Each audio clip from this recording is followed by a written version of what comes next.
서울중앙지검 특수 1부장이던 윤석열 후보와 대검 중수 이과장을 지낸 윤대진 검사장 등이 윤 전 서장의 사건을 무마했다는 의혹이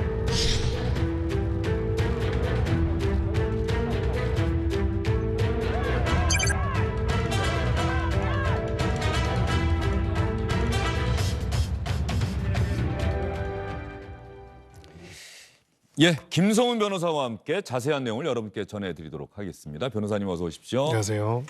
윤우진 전 용산 세무서장, 뉴스에 관심 많으신 분들은 아실 텐데 말이죠.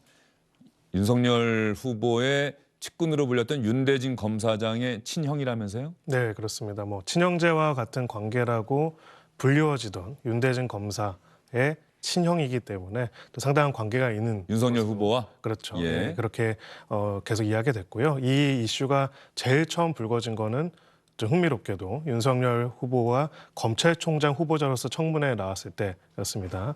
당시 지금 또 관련된 선거 역할을 맡고 있는 김진태 전 의원이 이 윤우진 씨의 수사와 관련돼서 변호사를 윤석열 당시 총장 후보가 소개했다라는 의혹을 제기하면서 불거지게 됐던 것이고요. 아, 그래요? 네, 그렇습니다. 국민의힘 소속 김진태 전 의원이 이 의혹을 먼저 제기했었다. 네, 그렇습니다. 자, 그러면 윤우진 전 용산 세무서장은 구속됐는데 네. 구속된 사유가 뭡니까? 범죄 혐의가? 네, 이번에 범죄 혐의는 기존에 논란됐던 거랑 완전 별개이긴 합니다.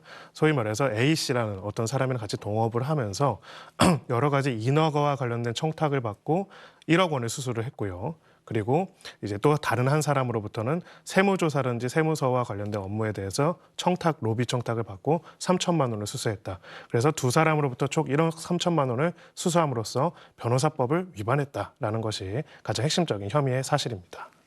돈을 받고 어떤 사건이 있으면 내가 검찰이나 이런 데 잘 아는 사람들이 있으니 그걸 잘 해결해 주겠다. 그러면서 금품을 받았다. 이 혐의란 얘기시죠? 그렇습니다. 소위 말해서 변호사법에서 금지하고 있는 법조 브로커 같은 역할을 한 것으로 보고 있는 것이죠. 예. 자, 그러면 윤호진 전 용산 세무서장은 구속이 됐어요. 구속 상태에서 검찰은 계속 수사를 할 텐데 윤석열 후보와 관련돼 있다고 민주당에서 주장을 하고 있는데 윤석열 후보와 관련됐다라고 하는 그 의혹은 뭡니까?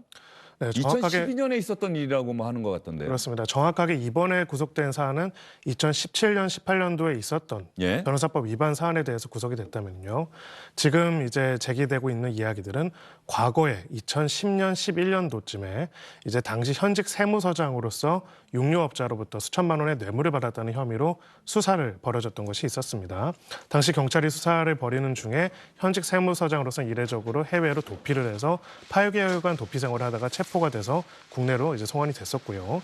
그 상황에서 결과적으로는 기소 의견으로 송치가 되는데 검찰 단계에서 1년여가 지난 다음에 무혐의 불기소가 됐던 그런 사안이 있는데 이 과정에 있어가지고 네. 당시에 이 사건에 소위 말해서 영장 신청한 것을 기각하고 사건을 무혐의하는 과정에 있어가지고 모종의 검찰 내부에 힘이 작용한 것이 아니냐. 만약에 있다라고 한다면은 그 핵심은 동생인 윤 검사와 그리고 또 지금 당시에 그 가장 절친한 존재였던 윤석열 후보가 당시에 관여한 것이 아니라는 의혹이 원래는 지금 현재 야당 쪽에서 제기가 됐었습니다. 당시 청문회 때 그렇게 됐었고요. 당시로서는 여당에서는 오히려 당시 직접적인 연관도 없고 관련이 없다라고 방어를 했던 사안인데요. 흥미롭게도 어쨌든 비슷한 혐의로 어찌 보면 조금 다르지만은 비슷하게 또 법조 브로커의 혐의로 윤우진 씨가 구속이 되면서 다시 이 사건과 직접 관련은 없지만은 과거에 바로 그 사건이 다시 소환이 되고 있는 것이죠. 실제로 과거에 이 사건에 있어서 윤석열 후보가 관여를 했다라는 이유로 고발이 있었고요. 그건 또 국민의힘 전 의원이 고발을 해가지고 수사가 아직까지도 진행 중인 사안으로 알고 있습니다. 알겠습니다.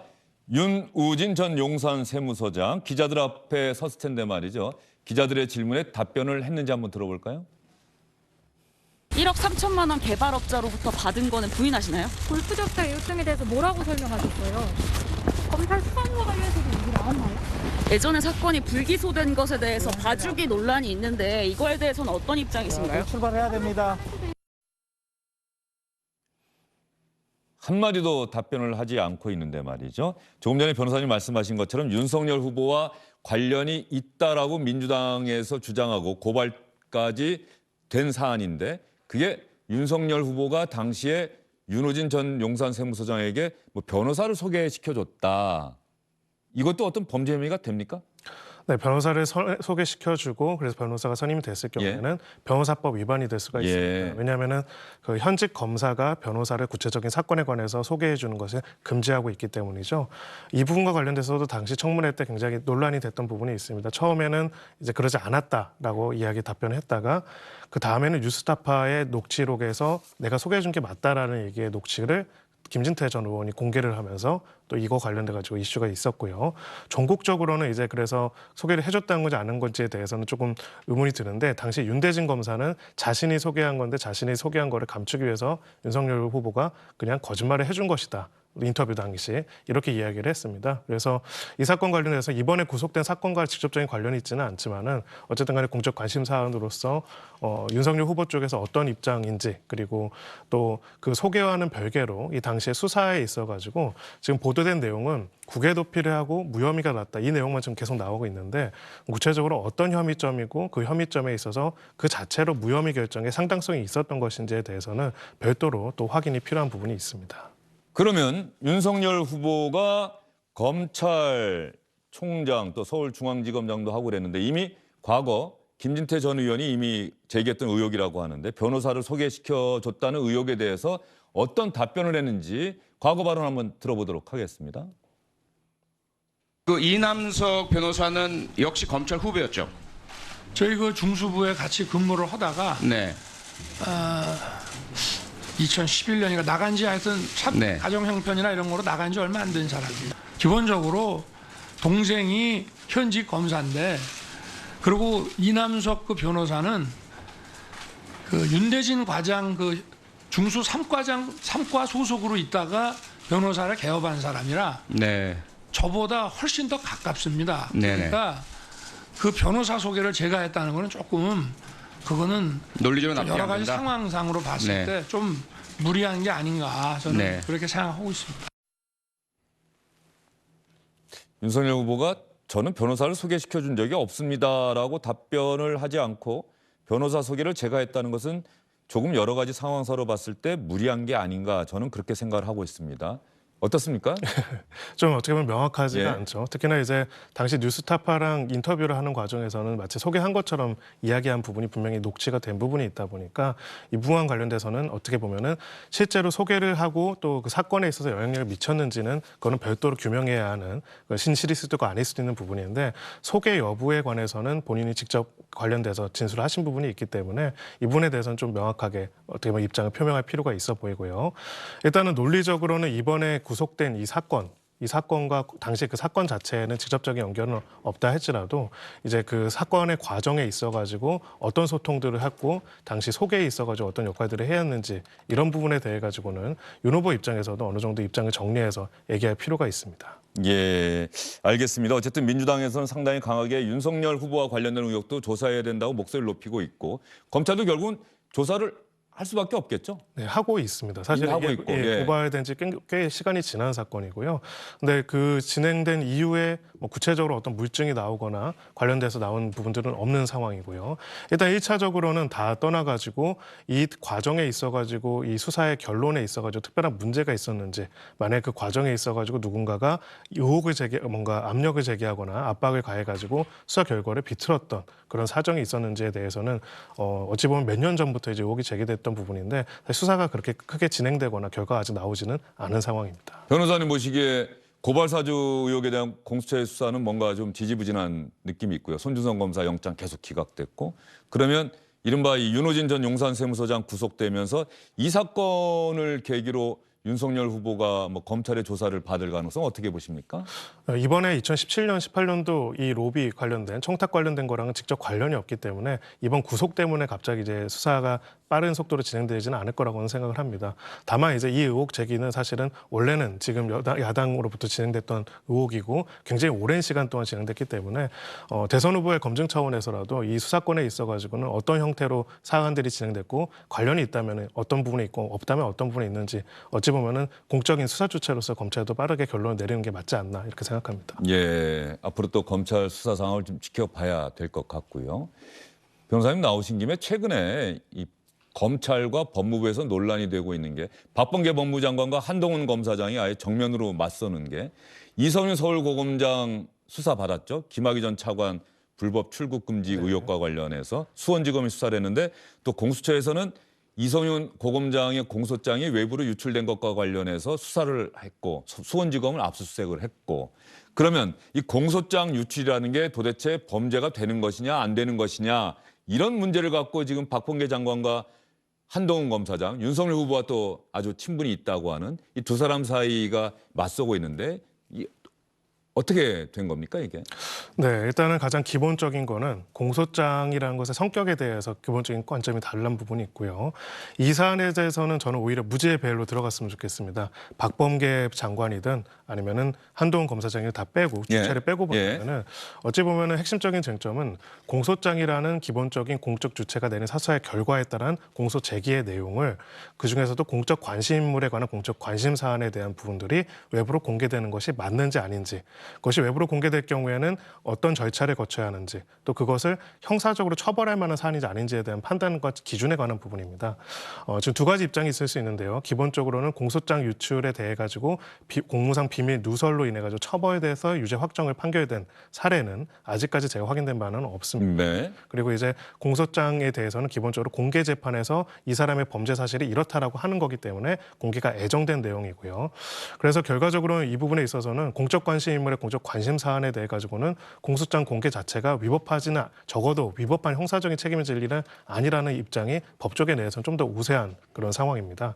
다만 이제 지금 얘기가 되는 것처럼 그러면 이렇게 공소장 유출이라는 것이 각각의 그 피고인으로서는 무죄 추정 원칙을 무너뜨리고 여론 재판을 하는 것이 아니라는 비판은 일반적으로는 맞는 말일 수가 있고요. 그렇기 때문에 공개 과정, 방법, 정도, 대상 사건에 대해 가지고는 지금과 같이 어떻게 보면 정치적 사안에 따라서 서로 입장을 바꿔서 상대방한테 불리한 사건은 어떻게든 공소장을 빨리 공개해가지고 이제 언론에 하고 그러니까요. 네, 반대로 우리한테 불리한 사람은 이거 유출시켰다라고 하는 문제 삼고. 그렇죠. 그런 문제가 발생하지 않도록 나름의 합리적인 기준을 만드는 것이 맞지 않을까 싶습니다. 그리고 그 합리적인 기준에 있어서 제일 중요한 부분은 결국은 공적 관심 사안으로서 고위 공직자에 대한 수사와 공소 이런 경우에는 저는 공개를 어느 정도 하는 게 맞다라고 생각합니다. 첫 재판 이전이라도. 그렇습니다. 왜냐하면 사실 공소장이 재판에 넘길 때 내는 것 아닙니까? 그렇습니다. 그로부터 첫 재판이 열릴 때까지는 항상 시간이 있잖아요. 그렇습니다. 예. 이 과정에서 유출되면 안 된다는 게 박범계 장관의 이야기인데 네. 그 유출이 되더라도 공개되더라도 문제 삼을 건 아니다. 네, 저는 기본적으로 그렇게 생각을 합니다. 왜냐하면 어차피 이제 그 짧은 시간 안에 공개가 되는지 여부에 따라 가지고 당사자 법익에 침해가 사실은 없고요. 또 이 과정에 있어가지고 공적 관심물에 대한 공적 수사 사안에 대해 가지고는 국민들의 알 권리가 보장돼야 하는 부분도 저는 있다고 생각합니다. 물론 이제 피의자의 인권을 보호해야 하는데 어찌 보다 보니까 피의자의 인권 보호와 관련해서 주로 고위공직자 수사에 대해서만 이 피의자 인권 보호의 얘기가 주된 얘기로 나오는 것들은 그러니까요. 조금은 균형이 없지 않나라는 생각이 들고요. 다만 남용돼서는 안 되겠죠. 그렇기 때문에 구체적인 룰과 기준들을 만들어 나가는 과정은 필요하지 지금처럼 공소장 공개는 무조건 어떤 범죄 공개를 해도 무제한적으로 상관이 없다. 이런 정도의 어떤 정치적 다툼은 적절하지는 않다 이렇게 생각합니다. 알겠습니다. 항상 중요한 것은 말의 일관성이라는 생각이 들어요. 박범계 법무부 장관이 이번에 이렇게 이야기를 했다고 한다면 앞으로도 쭉 그러한 원칙은 견지를 할 것이냐 이걸 좀 지켜봐야 될 것 같고요. 앞으로 검찰과 법무부에서 어떻게 정리가 될지 주영진의 뉴스브리핑에서도 관심을 갖고 지켜보도록 하겠습니다. 수고 많으셨습니다. 감사합니다. 주영진의 뉴스브리핑 잠시 후에 다시 돌아오겠습니다. 초가 삼간 집을 지은 내 고향 청든 땅 아기염소 벗을 삼아 넘바퀴를 가노라면 이 세상 예, 홍세민 씨가 부르는 흘게 살리라라는 노래가 나가고 있습니다. 여러분 이 노래 잘 아시죠? 이 노래가 나온 지가 벌써 50년이 다 됐습니다. 1973년에 발표가 됐다고 하는데 뒤늦게 안타까운 소식이 전해졌습니다. 바로 이 노래를 부른 홍세민 씨가 얼마 전에 세상을 떠났다는 사실이 전해진 겁니다. 흘게 살리라. 대한민국이 본격적인 산업화 시대로 접어들면서 고향을 떠나는 사람들이 늘고 바로 이러한 상황을 담아서 고향에 대한 그리움과 고향의 소중함을 담았던 노래 흘게 살리라. 그래서 많은 분들에게 사랑을 받았었습니다. 이 노래 부른 홍세민 씨의 명복을 빌면서 오늘 주영진의 뉴스브리핑 여기서 인사드리도록 하겠습니다. 고맙습니다. 나는 흘게 살리라 안녕하십니까, 주영진입니다. 더 많은 뉴스와 라이브 이벤트를 보고 싶으시다면 화면 오른쪽을 눌러서 구독해 주시기 바랍니다. 저희 SBS 앱을 다운로드 받으시면 뉴스 속보 알림도 받아보실 수 있습니다. 텔레비전으로도 SBS 뉴스, 유튜브로도 SBS 뉴스 잊지 마시기 바랍니다.